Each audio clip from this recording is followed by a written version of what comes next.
രാധികെ, എനിക്കൊരു പ്ലേറ്റ് എടുത്തേ. അതെന്താ, നിനക്കൊരു പ്ലേറ്റ് എടുത്തൂടെ? ഇതെന്താ പുതിയൊരു ജോലി? ഭക്ഷണം പാകം ചെയ്യുന്നത് രാധികയെ, അത് വിളമ്പി തരുന്നതും അവള് തന്നെയാ. ഇവിടെന്താ എല്ലാ ജോലിയും രാധിക തന്നെ ചെയ്യണമെന്ന് നിർബന്ധമല്ലോ ഉണ്ടോ? രാധിക മുളത് ഇഷ്ടത്തോടെ ചെയ്യുന്നു എന്നുള്ളത് സത്യമാണ്. പക്ഷേ ചെറിയൊരു സഹായമൊക്കെ ചെയ്യാം.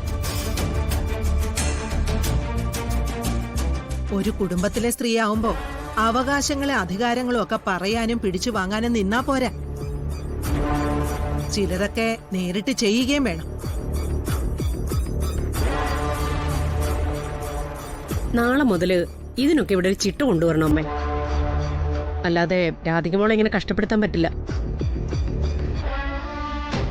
അയ്യോ മതി, എനിക്ക് വേണ്ട ഭക്ഷണം ഞാൻ എടുത്തോളാം. എനിക്കാരും വിളമ്പി തരണമെന്നില്ല. സാറിലെടുത്തി, ഞാൻ വിളമ്പി തരാം.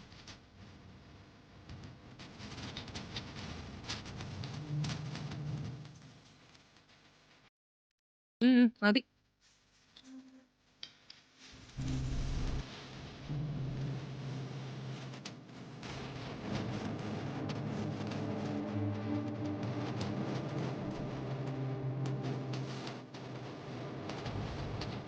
മോളെ, നീ വിളമ്പിയതൊക്കെ മതി. ഇനി ഇരുന്ന് കഴിക്കാൻ നോക്ക്. ആ അല്ലമ്മേ, നിങ്ങൾ കഴിക്കേ, ഞാനിപ്പോ ആരാം. ഇതിനിടയിൽ നീ എങ്ങോട്ടാ പോകാൻ പോന്നേ? അല്ല, വരുണ് ഭക്ഷണം കൊടുത്തയച്ചിട്ടുണ്ടായിരുന്നു. കഴിച്ചോന്നറിയില്ല, ഞാൻ ചോദിക്കട്ടെ. കഴിച്ചോന്നറിഞ്ഞാ പിന്നെ സമാധാനമായിട്ട് കഴിക്കാലോ.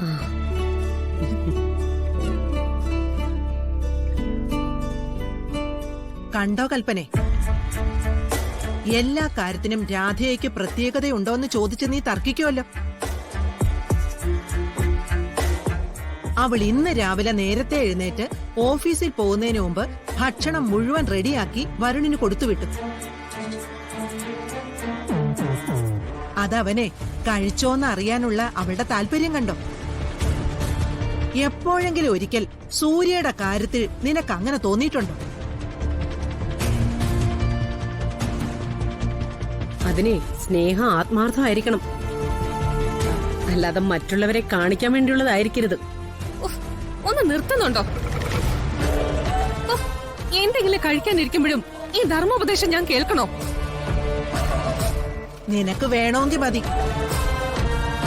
രാധിക പ്രായത്തിൽ താണവള, പക്ഷേ കണ്ടുപഠിക്കാൻ ഒരുപാട് കാര്യങ്ങൾ അവളിലുണ്ട്.